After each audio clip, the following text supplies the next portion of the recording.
jóvenes. Buen día, profe. Hola, buenos días. Vamos a ver primero lo siguiente. Quiero que me informen, aunque el lunes pregunté, pero quiero estar seguro. Hasta aquí tratamos en los contenidos de esta asignatura. Eso fue lo último que vimos, ¿o no?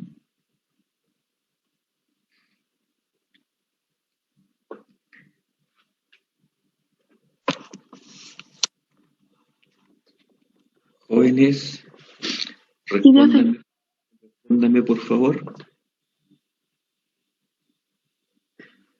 Sí, profe. Eso fue lo último, ¿no es cierto? Ya. Entonces, respecto de esto, yo les señalé que para la energía interna, para la entalpía, energía de Helmholtz y energía de Gibbs, como están ahí ordenadas, existen ecuaciones fundamentales. Y estas ecuaciones fundamentales indican de qué depende cada una de estas funciones. Por ejemplo, en este caso, la energía interna depende del cambio de entropía y depende del cambio de volumen del sistema. La entalpía depende del cambio de entropía y depende del cambio de presión del sistema. Entonces aquí se ve inmediatamente cuál es el efecto que tiene la presión sobre la entalpía, cuál es el efecto que tiene el volumen sobre la energía interna y cuál es el efecto que tiene la entropía, tanto para la energía interna como para la entalpía.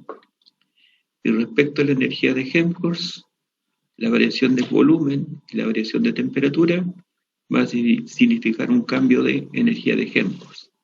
Asimismo, si cambia la temperatura y cambia la presión, tendría que cambiar la energía de Gibbs. Entonces, del día de hoy vamos a tratar solamente esta ecuación fundamental. Y cualquier cosa que yo analice respecto a esta ecuación fundamental es lo mismo para cualquier otra ecuación fundamental. Bien. Y aquí, por favor, hay que poner bastante atención porque hay una serie de relaciones que tenemos que ir aplicando, considerando entonces el cambio de energía de Gibbs para sistemas en especial. Entonces, la ecuación que le indiqué es esa. Esta es la ecuación fundamental. Espérense un momento, no sé qué me aparece esa cosa.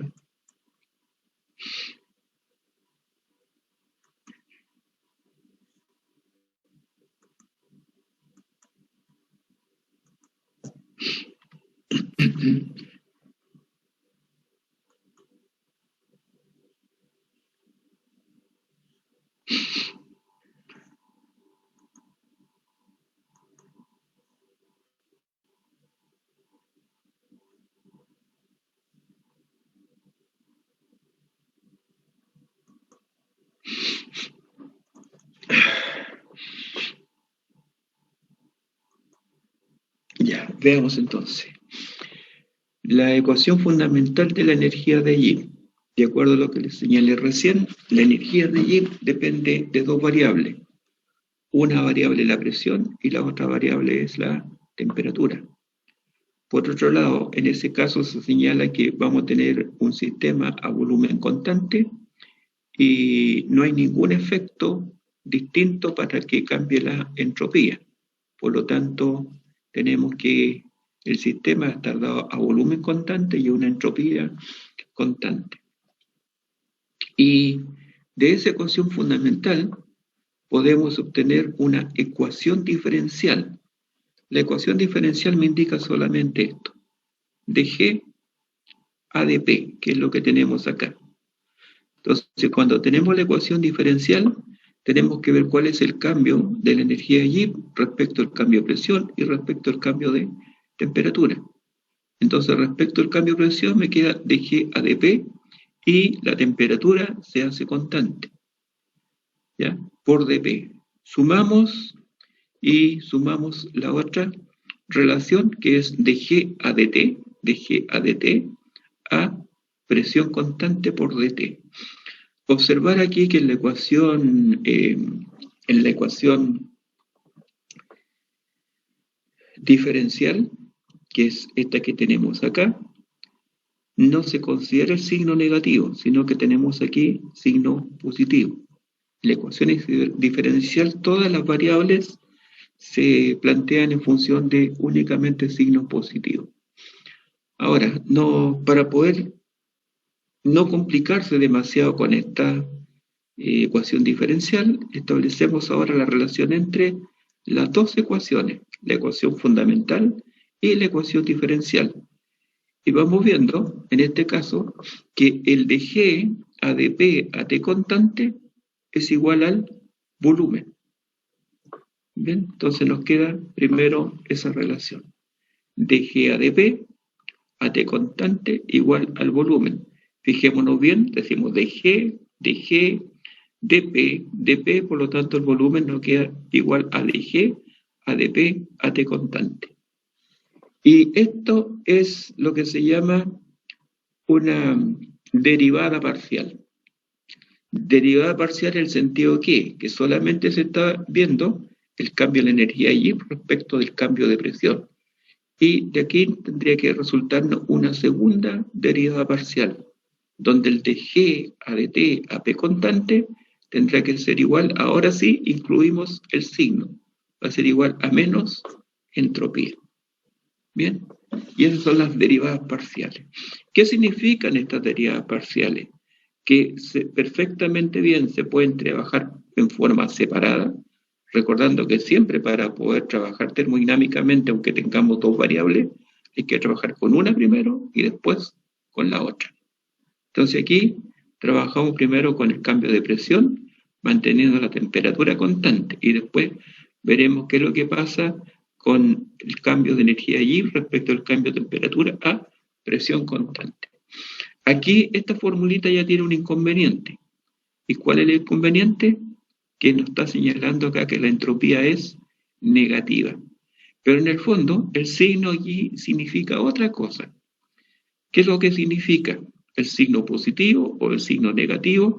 Recuerden que esto lo vimos en las derivadas parciales que obtuvimos a partir de la ecuación de estado de los gases ideales.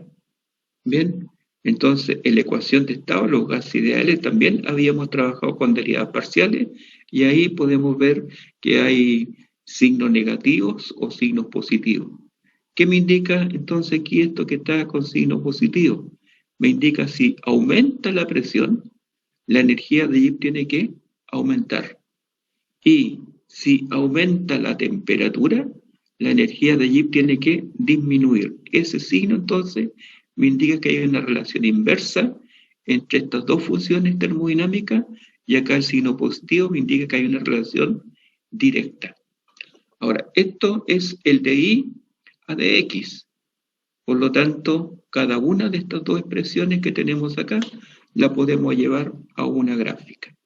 Y la primera gráfica es esa que me está indicando entonces que mientras aumenta la presión, aumenta la energía de Y. Y la pendiente equivale al volumen. Y respecto de la otra variable que tendríamos, de G a dt, la energía de Y en función de la temperatura, y vemos ahora que hay una línea recta descendiente con pendiente negativa. Y esa línea recta me da el valor de la pendiente, de la línea recta me da el valor de la entropía. Esto que yo acabo de hacer acá, entonces es conveniente que ustedes ejerciten con el de U, con el de H y con el de A. Y observen entonces, obtengan las derivadas parciales para cada una de las funciones de estado que les he indicado y a su vez vean cuál es la representación gráfica correspondiente. Bien, entonces eso queda a modo de ejercicio y espero que lo puedan hacer, porque podría preguntarle. Bien, entonces, tenemos aquí dos derivadas parciales Y si utilizamos la energía interna, la entalpía y la energía de Helmholtz, para cada función van a existir dos derivadas parciales. Por lo tanto, como tenemos 4 ecuaciones fundamentales, al final tendríamos que tener 8 derivadas parciales. Y esas derivadas parciales, entonces, estarían dadas para poder representar una gráfica apropiada. Bien, eso no lo voy a ver.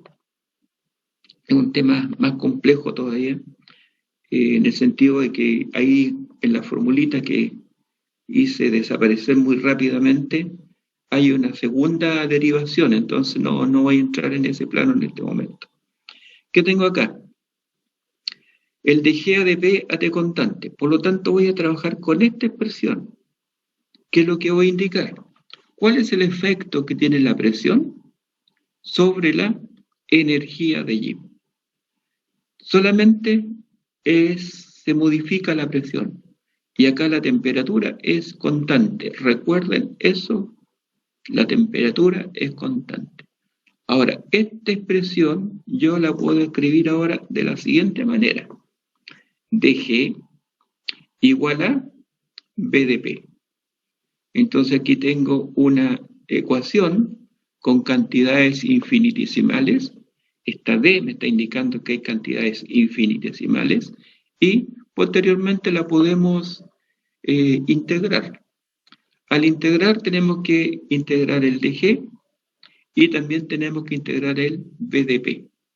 La integración de dG es fácil de realizarla porque es la energía de YIP2 respecto a la energía de YIP1. Sin embargo, esta otra expresión ya es un poco más compleja de poder integrarla. Así, ahí se ve muy fácil de integrarla también porque hace el volumen P2 menos P1. ¿Bien? Entonces, tenemos que integrar. Ahora, como en físico-química hay que trabajar con cantidades con cantidades intensivas, aquí entonces la energía de YIP la dividimos por la cantidad N y me daría la energía de Y molar y el volumen molar. ¿Por qué el volumen molar? Porque el volumen molar me va a permitir identificar el sistema correspondiente. Por ejemplo, si les digo el agua líquida, tendríamos 18 ml, que sería el volumen molar. Si les digo agua gas, tendríamos 22.414 ml, dependiendo entonces de la condición de presión y la condición de temperatura respectiva. Ahora, la integración entonces del dG es muy simple realizarla. ¿Qué tendríamos acá? La integración de esto me va a dar la energía de Y molar 2 menos la energía de Y molar 1. Bien, y esa es la integración. Por lo tanto, tendríamos el delta G molar.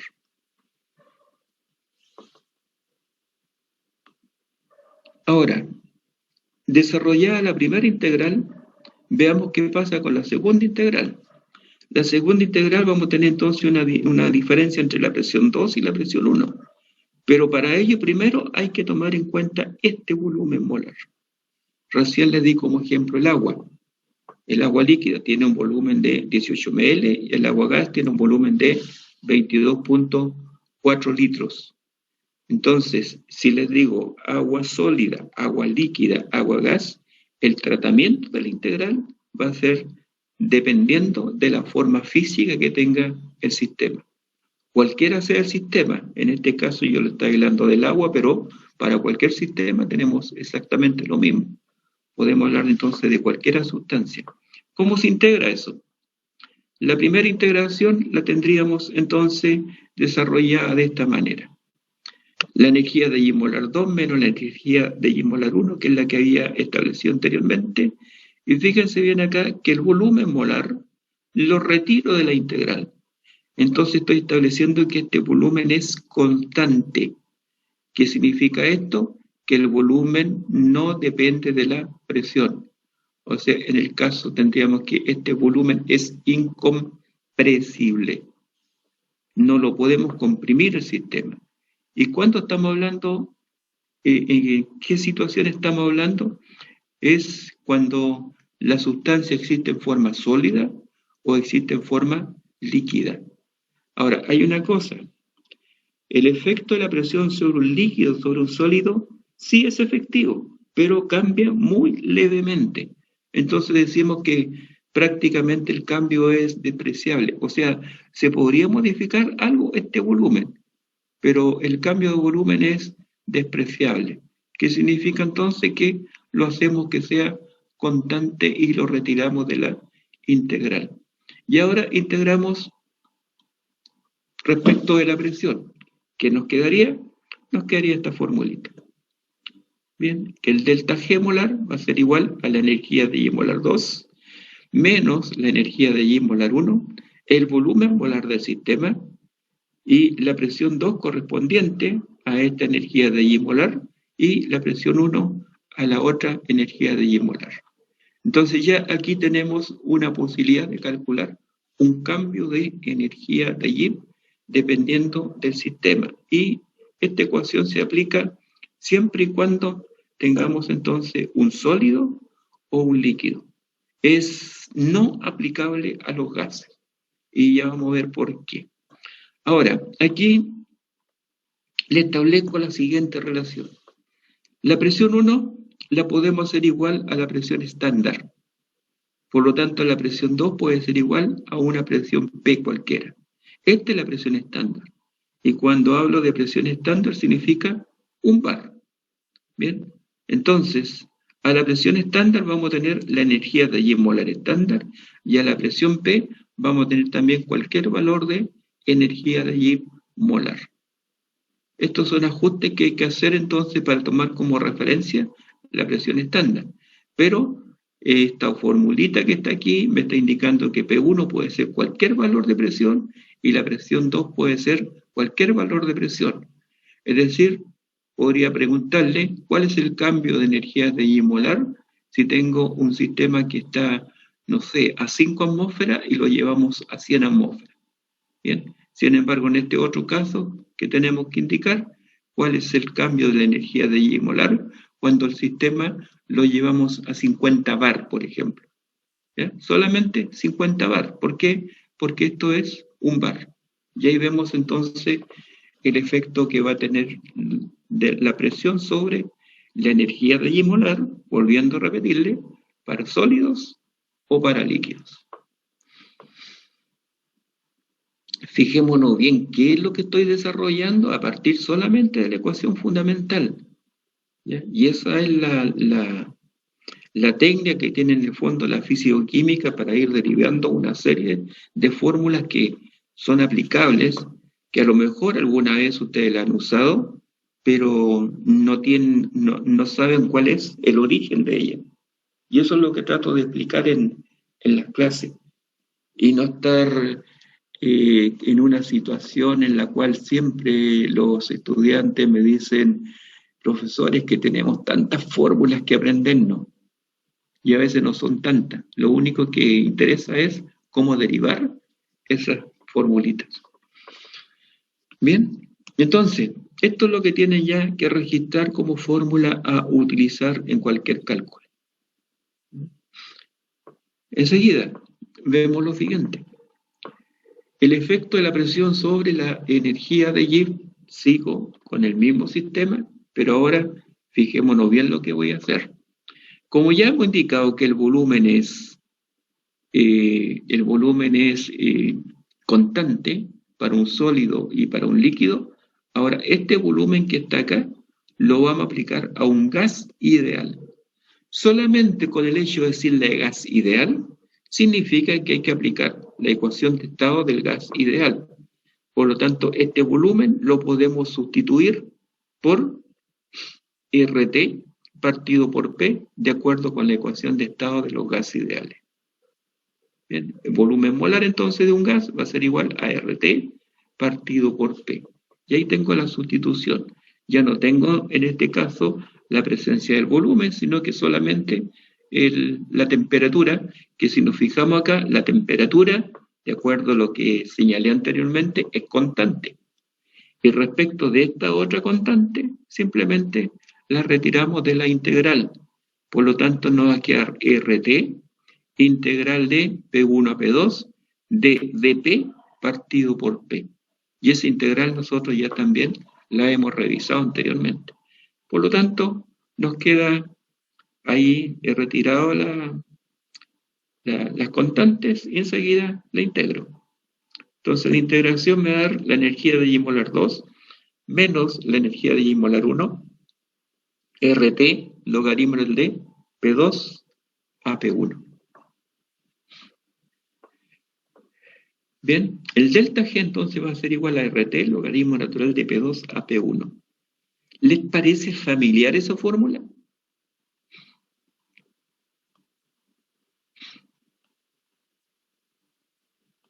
Por eso también les digo que esta asignatura es una asignatura en la cual hay que relacionar conceptos. ¿Les parece familiar o no les parece familiar? Delta G molar igual RT logaritmo natural de P2 a P1. Profe, tengo una consulta. ¿El PowerPoint lo sube a la Moodle? No. Es que estaba viendo y como que no me calza lo que partimos esta clase con la anterior. ¿Cómo? O sea, no sé si no copié yo el final o no, como que no me calza lo que escribí. ¿Pero esto que está acá lo traté entonces o no? No, Profe, pero igual, al principio.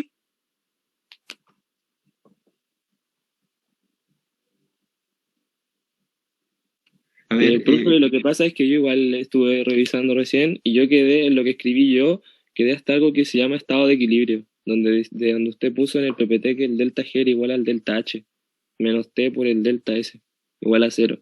Y ahí puso un estado de equilibrio. Hasta ahí tengo anotado yo. ya. Regreso entonces. Voy a ver qué es lo que pasa. Por eso les pregunté recién, ¿quedé hasta aquí o no? Profe, disculpe, yo tengo hasta equilibrio de fases donde hay un gráfico. Más o menos. Ya, espera, ya, ok, espera. Aquí tengo lo que... Esto lo vi. Porque si tú me dijiste la gráfica, Sí, Sí, eso sí profe, lo eso pasé. sí. entonces esto lo revisamos. Ya, perfecto. Ya.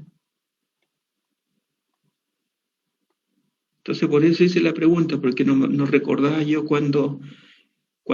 hasta qué contenido había tratado.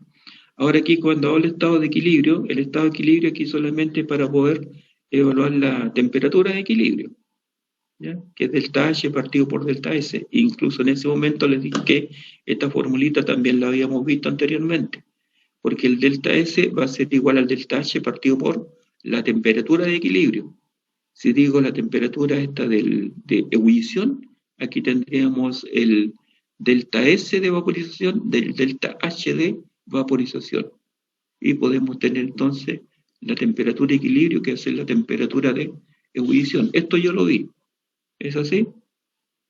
Y enseguida les mostré esta gráfica.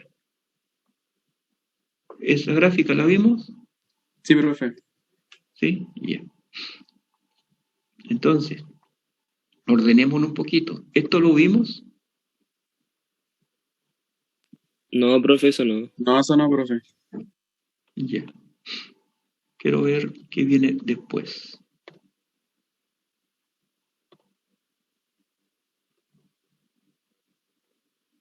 Ya, pues empiezo de nuevo, falta eso nomás. Bien, esto que tengo acá. Entonces, bueno, disculpen, pero yo les pregunté antes dónde habíamos quedado en los contenidos. Bien, entonces esto fue lo último que revisamos, la gráfica. Y cuando se trata de una ecuación química, por eso ahí dice reacciones químicas, hay que saber también de qué manera se calcula la energía de Gibbs. Y la energía de Gibbs se calcula de una fórmula similar a lo que es el cálculo del cambio de entalpía estándar. Entonces, ¿qué tenemos acá? Tenemos el delta G estándar de una reacción que va a ser igual a la sumatoria de los delta G estándar de formación de cada una de las especies químicas que están involucradas en la reacción química y multiplicado por coeficiente estequiométrico. Resumiendo, el delta G estándar va a ser igual a la energía de Gibbs de los productos menos la energía de Gibbs de los reactantes multiplicado por sus exponentes estequiométricos. Bien. Si ustedes han estudiado entonces para termoquímica, es lo que hay que aplicar, igual que el delta H. Entonces, ahora, el delta G estándar también se puede calcular con la relación que vimos previamente, pero para eso necesitan conocer el delta H estándar de la reacción y el delta S estándar de la reacción. Y eso, de acuerdo a lo que ya hemos visto, que el delta H se calcula en función de las entalpías estándar y el delta S se calcula en función de la entropía estándar. Esto lo vimos, por lo tanto ustedes pueden hacer los cálculos correspondientes, sustituir acá y calculan el delta G estándar que tiene que ser igual al valor que tenemos arriba. ¿Ya? Esos ejercicios son muy recurrentes en cualquier texto de físico-química. Entonces ya esto visualiza lo siguiente, que para cualquier reacción química que ustedes tengan pueden evaluar el delta G estándar, el delta H estándar y el delta S estándar. Y voy a extrapolar un poquito. Cuando digo delta H estándar, también ustedes pueden calcular el delta U estándar, recordando que el delta H va a ser igual al delta U menos P delta B, ¿bien? O menos delta N RT. Y como tienen el cambio de entropía y van a poder calcular el cambio de energía interna, esto yo lo exteriorizo para que vayan más allá, pueden también calcular el cambio de energía de Helmholtz. Es por eso que anteriormente les señalé a su vez que una vez que empezamos a estudiar esto, nos vamos a preocupar principalmente de la energía de Gibbs y no de las otras funciones termodinámicas. ¿Por qué? Porque la energía de Gibbs en el fondo engloba cualquier otra propiedad termodinámica, así como incluye también el calor y el trabajo. Bien, entonces esta formulita, ahora, ¿qué me va a permitir con esto? Que basta que ustedes busquen una ecuación química apropiada, busquen los delta G de formación correspondiente a las especies químicas que tenemos en la tabla de propiedades termodinámicas y puedan calcular entonces todo lo que tenemos aquí. Porque en la tabla tenemos los delta G de formación, los delta H de formación, la entropía de formación y además tienen los valores de CP. ¿Ya? Y esa tabla va a ser entonces significativa para poder calcular cualquier cambio que sea recurrente en una ecuación química, en una reacción química. Bien, eso es entonces lo que nos faltaba. Y lo otro es lo siguiente. Cuando hablamos del cálculo de energía de Gibbs, también tenemos que aplicarlo a mezcla de gases ideales. Y recuerden que para una mezcla de gases ideales nosotros evaluamos el cambio de entropía molar. Y el cambio de entropía molar está dado por R negativo y la sumatoria de las fracciones molares, el logaritmo natural de las fracciones molares de cualquier gas que esté formando una mezcla. Esto también vimos ejercicio y lo aplicamos, creo que apropiadamente. Y hay que saberlo. Entonces, ¿qué vamos a tener ahora? Anteriormente les dije que una mezcla de gas ideal prácticamente no determina una interacción entre las partículas. Estoy hablando de gas ideal, entonces no hay una interacción entre las partículas. Y si no hay interacción, entre ellas no va a haber un intercambio de energía. En algunos otros conceptos podemos hablar de intercambio de energía, pero aquí en este caso no. Estamos hablando solamente que los gases difunden entre sí y cuando difunden van ocupando los espacios que están disponibles. Por lo tanto, es poco probable que una molécula colisione con la otra. Y si no hay colisión, no hay intercambio de energía, no hay flujo de energía. Y eso inmediatamente me está indicando que para una mezcla de gas ideal, el proceso va a ser isotérmico. ¿Bien? Entonces, tenemos que pensar que la temperatura es constante. Ahora, si ustedes aplican la fórmula que me dice delta G igual a delta H menos T delta S, inmediatamente el delta H se pierde. Por lo tanto, nos va a quedar delta G molar igual a menos T delta S molar. Y en esa formulita se introduce este cambio de entropía. Entonces, el delta S molar que le he indicado se sustituye de esta manera. ¿Qué vamos a tener? Como decimos menos, inmediatamente el signo va a desaparecer.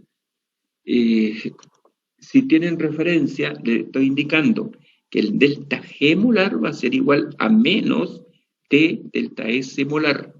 Por lo tanto, el signo negativo con este signo negativo queda positivo y R queda multiplicado por la temperatura. Entonces, de inmediato ahí, ¿qué es lo que tenemos? Vamos a tener que RT y la sumatoria del logaritmo de las fracciones molares nos va a quedar igual a delta G molar. Entonces aquí ya podemos calcular a partir de la composición de una mezcla de gas ideales, tanto el cambio de entropía como el cambio de energía de Gibbs. ¿Qué es lo que estoy aplicando acá? Sigo considerando lo que es la fórmula que dice que delta G es igual a delta H menos T delta S.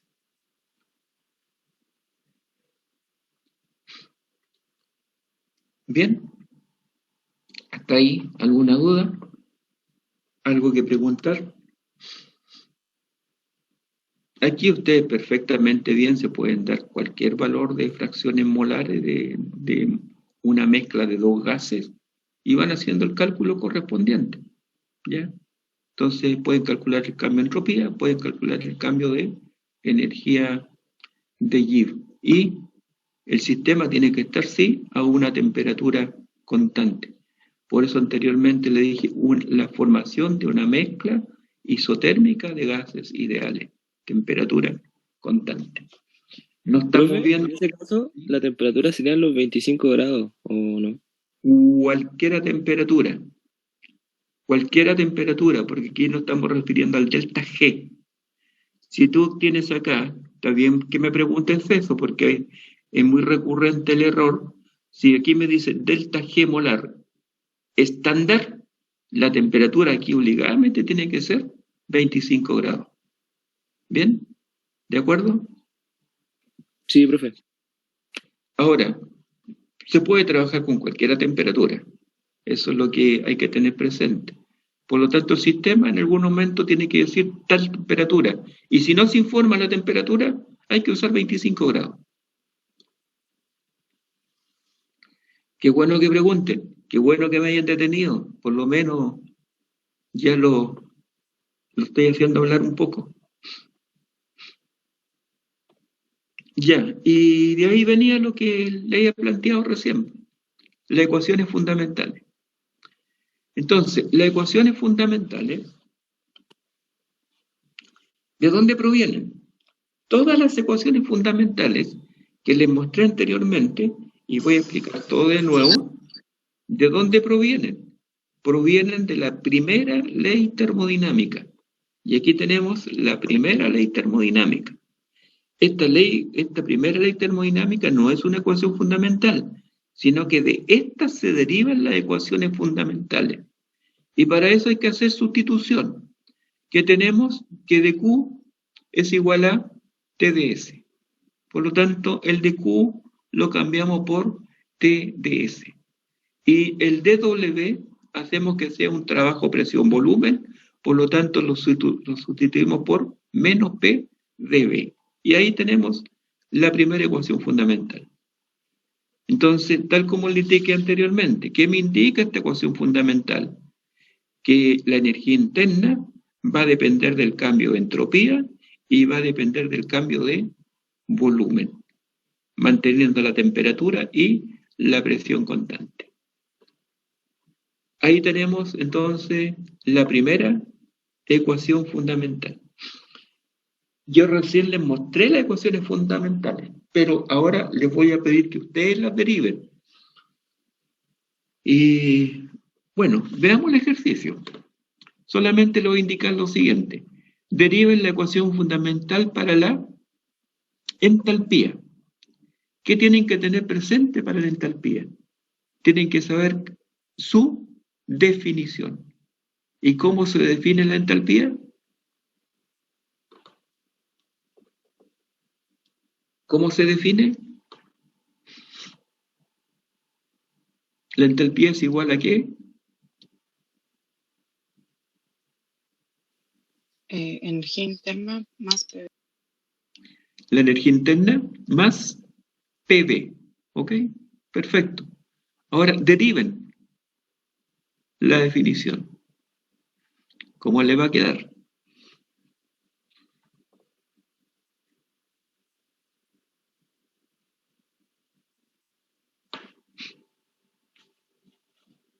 Joven, hagan el ejercicio, por eso a veces en alguna asignatura ustedes les pueden mostrar fórmulas, ya aplican la fórmula, pero ¿de dónde proviene todo eso? Tienen que saberlo. Entonces, deriven la definición de entalpía. ¿Cómo le va a quedar? Tendría que ser dH igual a ¿qué?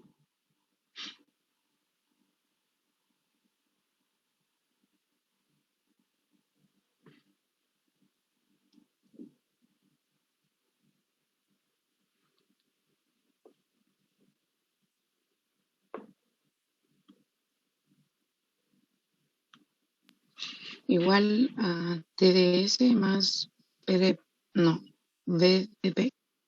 Le falta algo.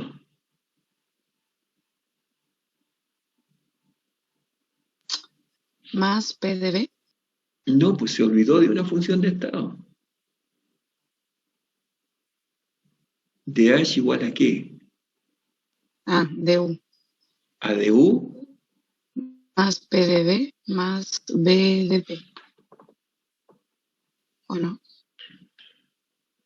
La entalpía es igual a ¿qué me dijo recién? A U más, AU más PV. PV. Ya, por lo tanto, ¿qué quedaría? du más PdV más BDP. El producto PV se deriva una primero y después la otra. Por lo tanto, quedaría entonces que dH va a ser igual a du más PdV y más BDP. ¿Y qué es lo que hay que hacer ahí ahora? Una ecuación fundamental solamente considera dos derivadas. Sin embargo, la entalpía, como me indicaron, depende de la energía interna, depende de la presión y depende del volumen. Entonces, ¿qué es lo que hay que hacer? En esa derivación realizada para el cambio de entalpía, sustituyan du. Y ahí tienen la ecuación, du. Sustituyan du y vean qué sucede.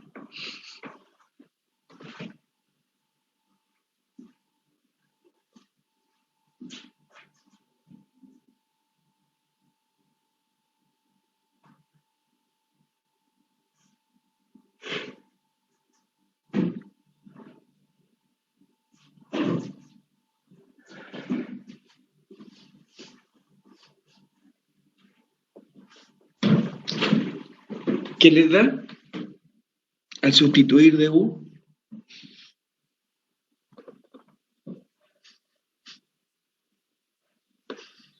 TDS más PdV menos PdV más VDP. Ya, pero hay un término que se repite. Sí, el PdV. Se repite el PdV. Por lo tanto, ¿qué es lo que hay que hacer con el PdV? Le quedaría más PdV menos PdV. Por lo tanto, se elimina. Y ahí le va a quedar entonces la entalpía en función de solamente dos variables. Y el dH va a ser igual entonces a ¿qué?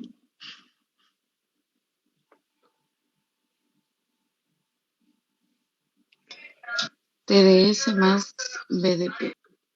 Ya, entonces esa es la ecuación fundamental de la entalpía. Espero que todos hayan observado cómo se hace. Entonces el dH va a ser igual a TdS más BDP. Y ahí tenemos entonces que la entalpía va a depender ¿de qué? Del cambio de entropía y del cambio de presión. ¿Ya? Enseguida, la energía de Helmholtz. Para la energía de Helmholtz, ¿qué es lo que hay que hacer?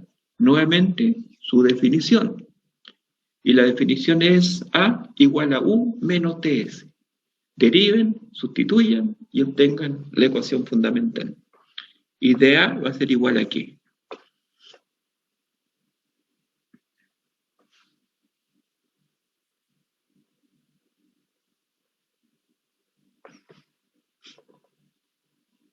Recordando que la energía de Helmholtz es igual a U menos TS.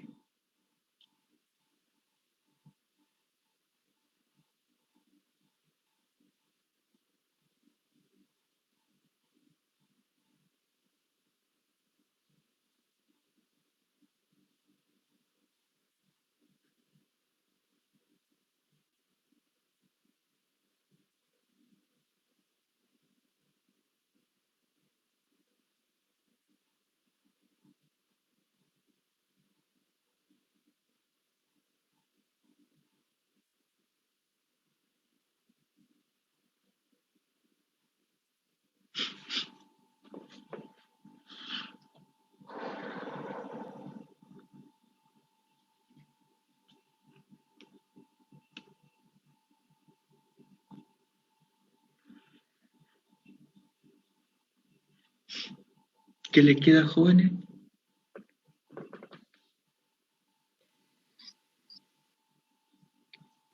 ¿Preguntó por la derivada o lo que queda al final? Lo que queda al final, pues hay que desarrollarla. ¿Cuál es la ecuación fundamental?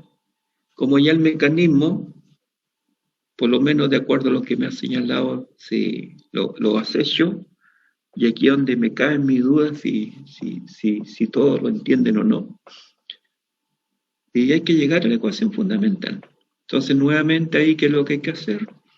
Hay que tomar en cuenta la definición de la energía de Helmholtz, que es A igual U menos TS. Hay que derivar. Nuevamente, el producto TS hay que derivar con la entropía primero y después con la temperatura.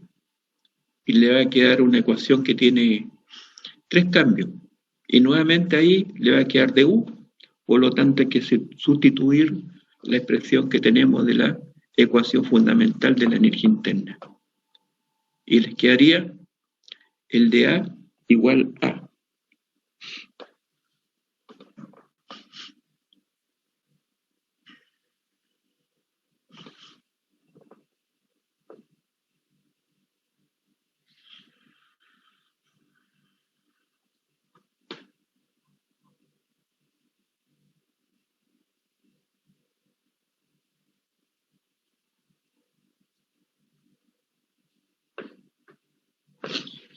Daría PDV más SDT. Ya, hay que, ¿sí? No, pero tengo la duda con el signo, si es posible, o sea, si es más o es menos. Bueno, es que eso lo va a indicar cuando tú tienes que eliminar los términos. ¿Mm? Entonces, como en este caso tiene U menos TS, claro, va a estar el signo negativo. Entonces hay que ver si el signo negativo se va a mantener o se va a eliminar dentro de la expresión. Y la expresión es esa. ¿Ya? Menos PDV, menos SDT. Entonces, ¿qué indica eso? El signo negativo tiene que mantenerse. ¿Ya? dA es igual a menos PDV y menos SDT. Bien, jóvenes, con respecto a la energía de Gibbs hay que hacer exactamente lo mismo. Entonces hay que derivar la definición de la energía de Gibbs, que es G igual H menos TS, le va a quedar derivado la entalpía, sustituyen ahí la ecuación fundamental de la entalpía y por eliminación de términos le va a quedar que de G va a ser igual a BDP menos SDT. Entonces, esa última ecuación fue la que le indiqué, es la que vamos a utilizar más. Pero cualquier cosa que yo analice respecto a la energía de Gibbs es lo mismo que se puede aplicar para cualquiera de las otras tres ecuaciones fundamentales. Bien. Hasta aquí me habían dicho que habíamos quedado el otro día, pero parece que no fue así. Las ecuaciones fundamentales son muy importantes. Y la ecuación fundamental en este caso le voy a dar su importancia únicamente tomando en cuenta la ecuación fundamental de la energía de Gibbs. Y aquí entro a lo que anteriormente estaba explicando. Bien, entonces tenemos que, de la ecuación fundamental, tenemos que establecer, lo primero que les señalé, la ecuación diferencial, donde se ve la variación de la energía de Gibbs respecto del cambio de presión en primer lugar y después del cambio de temperatura. La primera ecuación es la ecuación fundamental. La segunda es una ecuación diferencial. Y de la ecuación diferencial se separan las derivadas parciales. Y esas derivadas parciales, la utilidad que tienen es ver el efecto que tiene una propiedad sobre la energía de Gibbs. Es decir, la presión sobre la energía de Gibbs separado de lo que es la temperatura sobre la energía de Gibbs. Que eso es lo que tenemos que analizar a continuación. Entonces, la primera derivada parcial, que fue lo que le indiqué, de G de P a T constante, que es igual al volumen. Solamente hay que relacionar estas dos ecuaciones.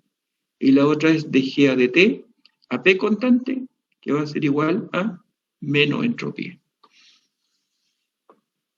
Y insistiendo en esto, el signo negativo en una derivada parcial indica una propiedad que es inversamente proporcional y el signo positivo que son directamente proporcional, y eso se refleja en las gráficas que tenemos ahí.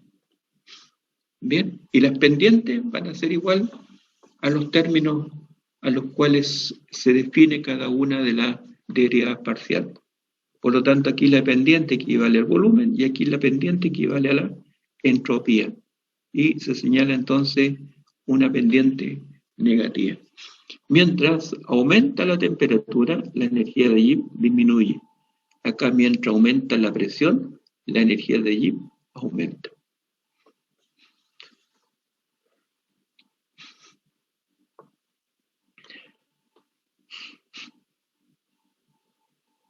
Entonces, la primera formulita que vamos a utilizar, voy a repetir esto, es la de G de P a T a volumen constante. Y es muy significativa para lo que ustedes en cierta forma conocen y podemos ir viendo la utilidad que tiene. Entonces, esta ecuación se transforma a de G B de P. Y aquí en este caso hay que recordar que la temperatura es constante. Entonces, ¿qué es lo que hay que hacer con esa ecuación? Con derivadas. Hay que integrarla. Y ante la integración, establezco que esta propiedad que aquí la he planteado como una propiedad extensiva, la transformo en una propiedad molar que es intensiva. Por lo tanto, ahora tendría que hablar de la energía de molar y el volumen molar.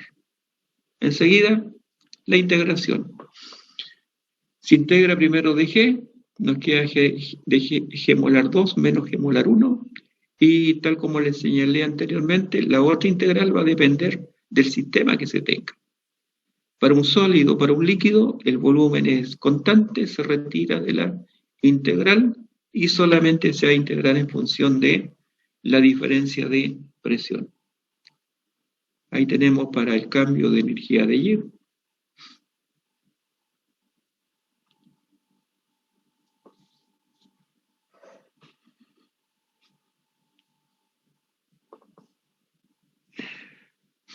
Y enseguida entonces la integral de volumen molar de P, ¿ya? Que la tendríamos entonces retirando el volumen molar, considerando que el volumen molar es constante respecto del efecto de la presión, y nos quedaría entonces esta formulita. Y con esta fórmula ya podemos calcular el cambio de energía de Gibbs, considerando un cambio de presión.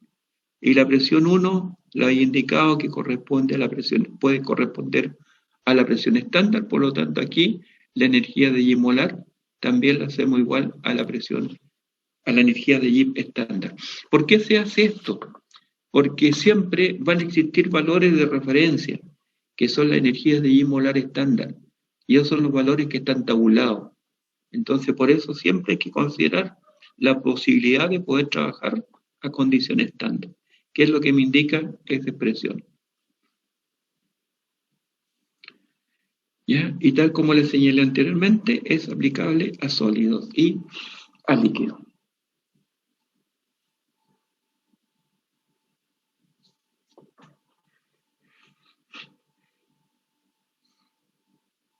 Aquí, tal como les señalé anteriormente, el volumen molar. Aquí dice volumen molar, pero podría usar cualquier volumen. Sigo volumen molar del agua, por ejemplo, 18 ml, pero aquí podría usar, no sé, 200 ml de agua. ¿Ya?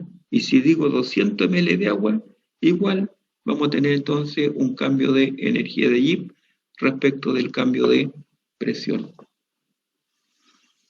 La fórmula ahí está dada para una propiedad intensiva. Podemos cambiarlo entonces a una propiedad que sea extensiva, considerando solamente un volumen cualquiera, no el volumen molar. Esas son cosas de ajuste en un momento según el problema que tenga. Y después pasamos entonces a la misma integral, pero en este caso el volumen molar que tenemos aquí, voy a hacer referencia que es el volumen molar de un gas ideal. Entonces el volumen molar del gas ideal es RT partido por P. Como ya hemos señalado que la temperatura es constante, R es constante, lo retiramos de la integral y nos va a quedar la integral de, perdón, va a quedar RT integral de P partido por P. Y tenemos esa expresión. Y enseguida se integra. Y ahí tenemos la integración. Hasta aquí quedamos recién. Entonces, ¿qué les preguntaba recién? Si esa formulita que está ahí le es familiar o no.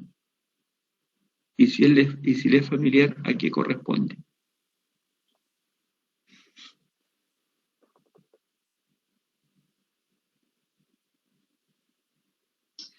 A la fórmula de entropía. ¿De trabajo? No. Es la de trabajo reversible, ¿no? Exactamente, es trabajo. ¿Ok? Entonces, ¿recuerdan algo cuando le indiqué anteriormente? Cuando derivamos que menos delta G era igual a trabajo, cuando le hablé de trabajo mecánico, trabajo eléctrico, etc. O sea, en el fondo, ¿qué es lo que es la energía de Gibbs? Es aquella energía que tiene un sistema para poder efectuar un trabajo. Y aquí se establece esa relación, que en este caso el delta G lo podemos relacionar con trabajo, porque esto me da el cálculo de trabajo tal como me lo indicaron recién, para un trabajo que sea reversible. Bien, porque tendríamos menos, es así, menos RT logaritmo de P1 a P2, y eso es trabajo, de acuerdo a los conceptos que teníamos de trabajo reversible. Y ahí ya inmediato vemos que hay una relación, por eso les decía, la energía de Gibbs es importantísima para poder tener conocimiento de todo lo que ya anteriormente hemos estudiado. Ahora, esta presión 1 también la podemos hacer igual a la presión estándar. Por lo tanto, aquí tendríamos la energía de Gibbs molar estándar y nos queda esa expresión. Bien, entonces, cuando estamos trabajando en referencia a la presión estándar, me basta con poder establecer cuál es la presión que tiene el sistema respecto a la presión estándar. Esta relación que está acá es la que en cierta forma, se lo voy a decir, es la que en cierta forma evita usar unidades en las constantes de equilibrio. Bien, pero en mi trabajo, en este caso en fisicoquímica, yo les prácticamente les pido que ustedes tengan que expresar las constantes de equilibrio con algunas unidades. Y eso es lo que vamos a revisar también a continuación. ¿Qué tendríamos entonces? Que el delta G molar va a ser igual a RT, logaritmo natural de P. ¿Ya? Considerando que la presión estándar es igual a 1, a 1 bar. Entonces, esa ecuación es válida para gases ideales. Solamente para gases ideales. ¿Alguna pregunta hasta ahí? Entonces, si yo les pido calcular el cambio de energía de allí por efecto del cambio de la presión para un gas ideal, simplemente hay que aplicar esta formulita. Si indico que P1 es distinto de 1 bar y si considero la relación respecto de 1 bar, solamente manejo la presión a la cual llega el sistema. Y con eso tendría el cambio de energía de Y molar de ese sistema. Enseguida, establecemos lo siguiente. ¿En qué se diferencia la fórmula anterior a esta que le estoy mostrando?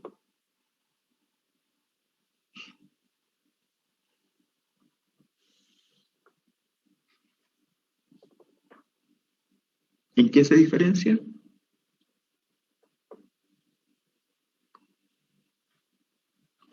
¿O son iguales? Cambia la presión, profe. Cambia la presión. ¿Por qué cambia la presión? Entonces ahí aparece otra propiedad de un sistema. Esa F minúscula que está ahí es el concepto de fugacidad. Y la fugacidad es una presión corregida. Y esa fugacidad es aplicable a los gases ideales. Es aplicable a los gases ideales, pero cuando la presión es baja. Y cuando la presión es alta, es solamente aplicable a los gases reales. Por lo tanto, ¿qué podemos decir? Que la ecuación que habíamos indicado recién, delta G molar, RT logaritmo de P2 a P1, se hace extensiva a los gases reales si la presión la cambiamos por la fugacidad. Entonces, el concepto de fugacidad, vuelvo a insistir, es una presión corregida. Y esta fugacidad también la podemos establecer en función de la presión estándar. Bien, y nos queda entonces esta formulita, ambas para gases ideales. Les señalo lo siguiente. El concepto de fugacidad es aplicable, le indiqué, para gases ideales y para gases reales. ¿Cuándo es aplicable para gases ideales? Cuando la presión es baja. Y eso significa a una presión menor a 1 atmósfera. ¿Ya? O sea, el límite es 1 atmósfera. Entonces, para un gas ideal, la presión 1 atmósfera equivale a una fugacidad de 1 atmósfera. Bien, y para el caso de los gases reales, la situación es distinta. Y ahí hay una relación. La fugacidad dividido por la presión. ¿Qué significa esto que está aquí? Que para los gases reales la presión es alta. ¿Ya? Y esa presión la tenemos que relacionar con la fugacidad. Por lo tanto, la presión va a ser alta, la fugacidad va a ser baja. Eso significa entonces que para los gases reales la presión a la cual podemos tener un sistema hay que corregirla por el concepto de fugacidad.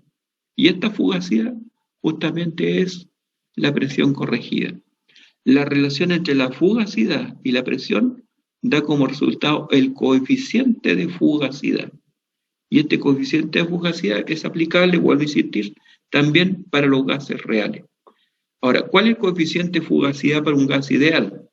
Tendríamos que la fugacidad y la presión es igual a la fugacidad y la presión es igual a 1 atmósfera. Por lo tanto, el coeficiente de fugacidad es 1. Sin embargo, para un gas real, la fugacidad es menor que la presión. Por lo tanto, la fugacidad para un gas real va a ser, el coeficiente, perdón, va a ser menor que 1. podría indicarle una presión de 50 atmósferas, probablemente equivalga a una fugacidad de 47 atmósferas. Entonces tendríamos 47 dividido por 50 nos da el coeficiente de fugacidad. No sé si alguna vez han escuchado hablar del coeficiente de actividad o del concepto de actividad. El concepto de actividad se aplica a soluciones reales. ¿Bien? Y para soluciones ideales se aplica el concepto de concentración. Entonces ahí hay una analogía entre lo que es la actividad con la fugacidad. Entonces, tanto la fugacidad como la actividad se trabaja para sistemas reales. Bien, veamos. Vamos a aplicar aquí lo siguiente. La formulita esta que está acá, se la voy a volver a mostrar. Esta formulita que tenemos acá, considerando que la presión estándar es un bar, nos va a quedar RT logaritmo natural de P. Bien, entonces, esta relación la vamos a aplicar aquí a lo siguiente. Acá tengo yo representada una reacción química, hipotética. Y si nos fijamos, esta reacción química está en un estado de equilibrio. Entonces, ¿qué es lo que vamos a establecer acá? La relación que existe entre la constante de equilibrio y la energía de Gibbs. Esto ya me va a llevar a una fórmula que es muy utilizada y justamente es la que en cierta forma establece la relación entre lo que es la termodinámica con la cinética, porque la constante de equilibrio se trabaja termodinámicamente como cinéticamente. Entonces aquí tenemos el enlace entre lo que podría decirle yo en este momento entre el primer semestre y el segundo semestre, ¿ya?, de esta asignatura. Bien, veamos entonces, ¿qué es lo que tenemos aquí? RDA. Bien, RDA, ¿qué es lo que voy a indicar? La energía de Gibbs para el reactante A. La energía de Gibbs para el reactante A multiplicado por el coeficiente estequiométrico. Si aplicamos la ecuación anterior, nos va a quedar entonces R, coeficiente estequiométrico, GDA estándar, más R, RT, logaritmo de la presión de A. ¿Ya? Y ahí ya estoy aplicando la fórmula anterior, donde el delta G, recordando esto, este es GDA menos GDA estándar, que es el delta G. Pero ahora lo escribo en función de lo que significa la energía de Gibbs de A, que es esto, y la energía de Gibbs de B, que también tiene una relación similar. Entonces, ¿cómo nos quedaría para el producto? Para el producto va a ser C, G de B, igual, C, S, G de B, igual S, G de B estándar, más SRT, logaritmo natural de P de B. Es decir, eso que tenemos ahí. Y eso se puede aplicar a cualquier sustancia que esté en una reacción química. Aquí yo tomo una reacción química muy sencilla. Pueden tener ustedes reacciones químicas en las cuales hayan 4 especies químicas, 5 especies químicas en la reacción, y se tendría que aplicar lo mismo. Entonces, ¿qué es lo que vamos a establecer acá? Como para una reacción química tendríamos la energía de Gibbs de los productos menos la energía de Gibbs de los reactantes. Entonces, para esto que tenemos acá, le restamos lo que corresponde al reactante. La energía de Gibbs del producto menos la energía de Gibbs del reactante. Y nos queda entonces esa expresión. ¿Ya? SG de B, que está aquí, que es la del producto, menos RG de A, que es aquella del reactante. Y enseguida sustituimos los valores. ¿Ya? Sustituimos CG de B, introduciendo la energía de Gibbs estándar y la presión correspondiente a la cual está ese producto B. Y para el reactante A, exactamente lo mismo. Entonces vamos a tener que delta G va a ser igual a ¿qué? A SG de B estándar más SRT logaritmo de P de B. Todo eso es la energía de Gibbs del producto. Y enseguida menos RG de A estándar más RT logaritmo de P de A. Y esta es la energía de Gibbs del reactante. Enseguida acá tengo esto, que delta G ya sabemos que es igual a la diferencia de esta energía de Gibbs, pero inmediatamente aquí ahora separamos los términos. CG de B estándar menos RG de B estándar. Y más entonces la sumatoria de los RT logaritmo de P. ¿Qué es lo que se puede observar acá?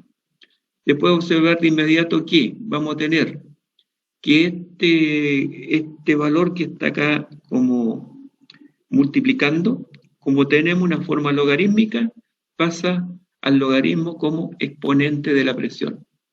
Entonces tendríamos RT, logaritmo de P de B elevado a S, y para el reactante tendríamos menos RT, logaritmo natural de P de A, y elevado a R.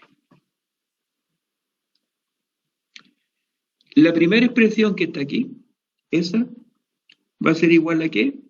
Lo mismo que señalamos acá, delta G es igual a la diferencia de esa energía de Gibbs. Por lo tanto, la diferencia de la energía de Gibbs estándar tendrá que ser igual al delta G estándar. Y eso lo podemos sustituir. En esta otra expresión hay que factorizar. Factorizamos RT y tenemos logaritmo. Un logaritmo positivo o un logaritmo negativo. Este logaritmo negativo pasa como denominador en la expresión de RT logaritmo de P de B partido por P de A y elevado entonces a los correspondientes coeficientes estequiométricos. Y eso es todo lo que le narré. Entonces el delta G va a ser igual al delta G estándar más RT factorizado logaritmo del de P de B elevado a S dividido por P de A elevado a R. Y ahí ya tenemos una expresión bastante útil para poder trabajar con algunos sistemas evaluando el cambio de energía de Gibbs. Y específicamente esto para reacciones químicas, porque estoy hablando de constantes de equilibrio. Y constantes de equilibrio también es aplicable para los sistemas para equilibrio de fase. Bien, entonces, ¿qué vamos a tener ahora? Esa expresión la sustituyo de esta manera. Delta G estándar, más RT, logaritmo de Q sub P. ¿Qué es lo que hace este término? Q sub P. Ese término Q corresponde a lo que se llama el cociente de reacción. Cociente de reacción.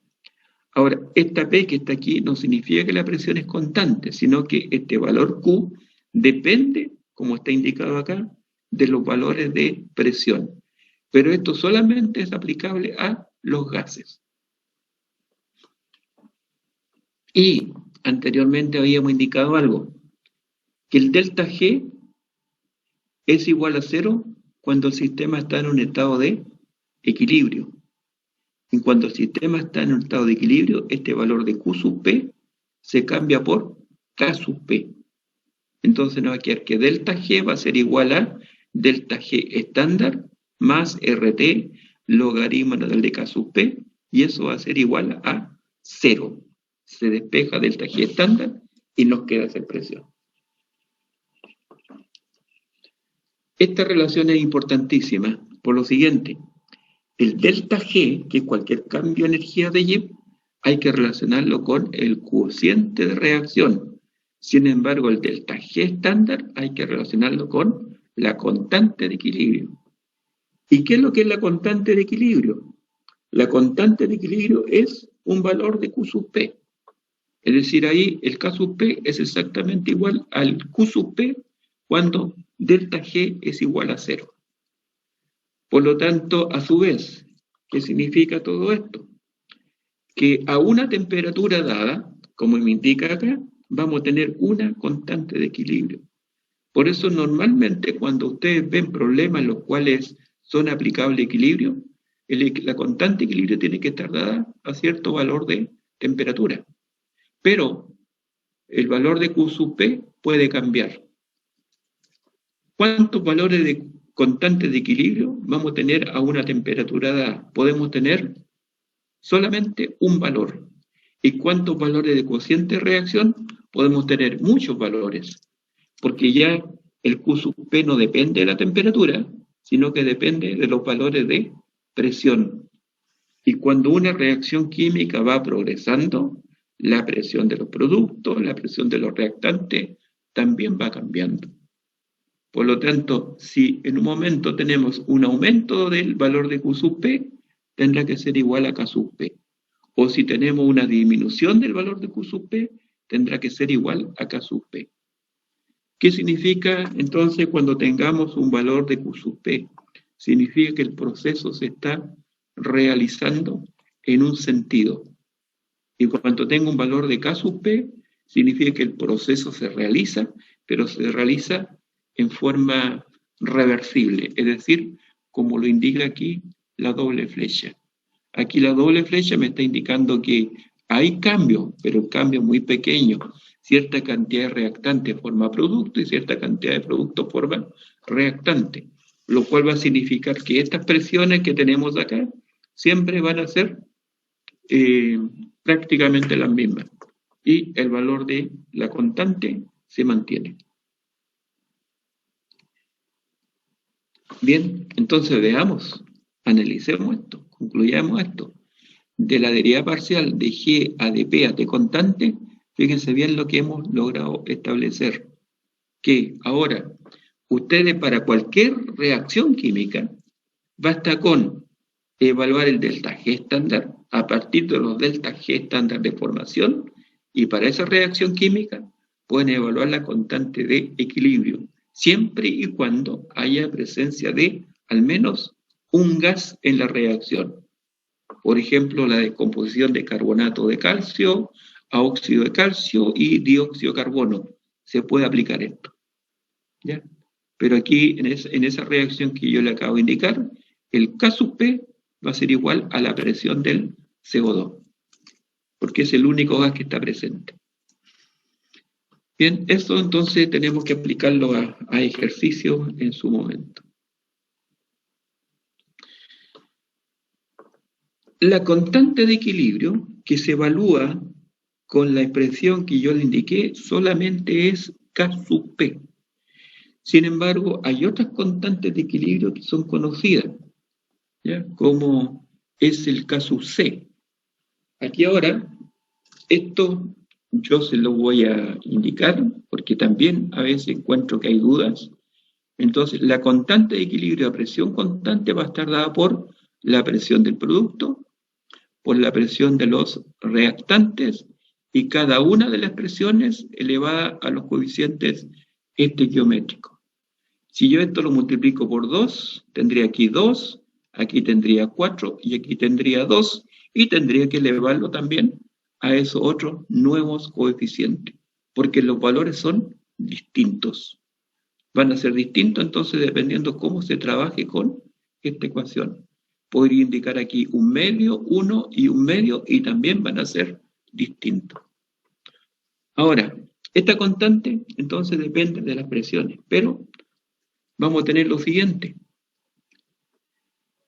Esta relación que está acá, entre medio, no es nada más que la ecuación de estado de los gases ideales. ¿Qué me indica la ecuación? Que la presión va a ser igual a N partido por V. N partido por V es la concentración, R por T. Entonces, la presión va a ser igual a CRT. Ahora, esta presión, estas presiones que tenemos acá, la vamos a sustituir mediante ese término. Entonces nos queda eso. Aquí tengo la presión del NO4, la presión del nitrógeno y la presión del oxígeno elevado al cuadrado. Bien. Entonces, esta ecuación la sustituyo en la expresión de K sub P y obtengo esta relación. Ahora, hay que despejar términos semejantes en este caso. ¿Qué es lo que vamos a tener? Tendríamos C, la concentración del N2O4, dividido por la concentración del nitrógeno y dividido por la concentración del oxígeno al cuadrado. Eso que da como resultado una nueva constante. Y esa nueva constante expresada en función de concentración. Por lo tanto, tendríamos K sub C. Y ese K sub C multiplicado por RT. Y el RT tendría que estar elevado a la diferencia de los coeficientes estequiométricos. Es decir, entonces, tendríamos acá las sustituciones que le he indicado y la concentración del N2O4, la concentración del nitrógeno y la concentración del oxígeno al cuadrado va a ser igual a K sub C. Tendríamos entonces esta relación.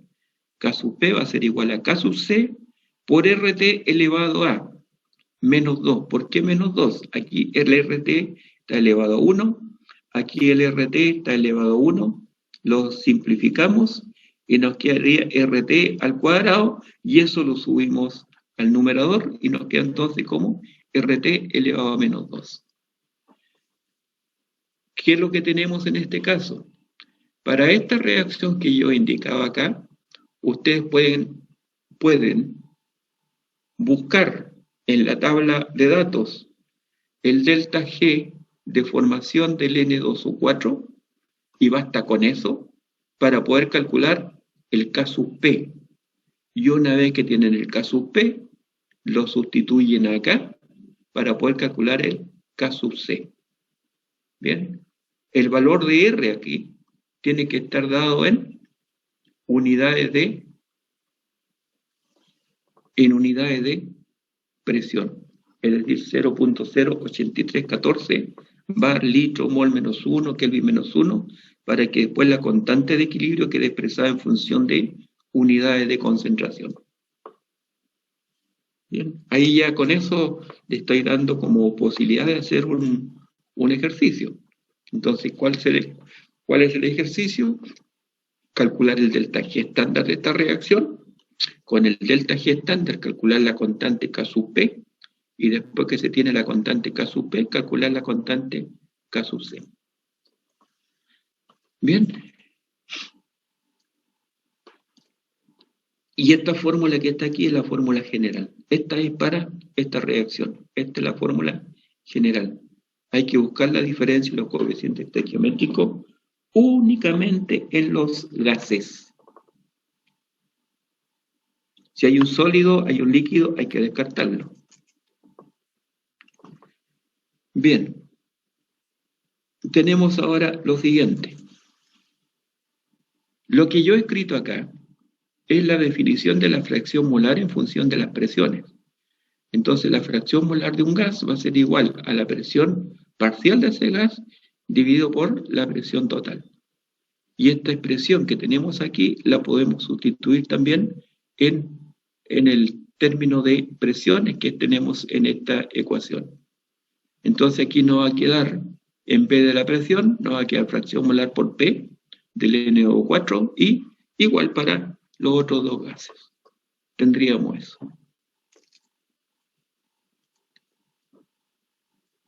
Bien, entonces ahora, esta presión que está acá, esa presión no es la presión de cada gas, sino que es la presión total, que es lo que indica presión parcial igual fracción molar, y esta es la presión total. Por lo tanto, esa presión también se puede factorizar y nos va a quedar lo siguiente. El K sub I, que es la fracción, que es la constante de equilibrio en base a las fracciones molares, va a ser igual a la fracción molar del N2O4 dividido por la fracción molar del nitrógeno y por la fracción molar del oxígeno elevado a 2. Y la presión igual, aquí se simplifica, y nos quedaría la presión elevado a menos 2. Entonces ahí tendríamos la relación entre K sub P y K sub I. constante en base a las presiones parciales y la constante en base a las fracciones molares. Ya vamos a ver que esto lo vamos a tener que aplicar en lo que es equilibrio químico. Bien, y yo creo que aquí dejamos por hoy día y continuamos el día de mañana. Bien, jóvenes. Entonces, tal como lo he hecho antes, voy a pasar a asistencia y con esto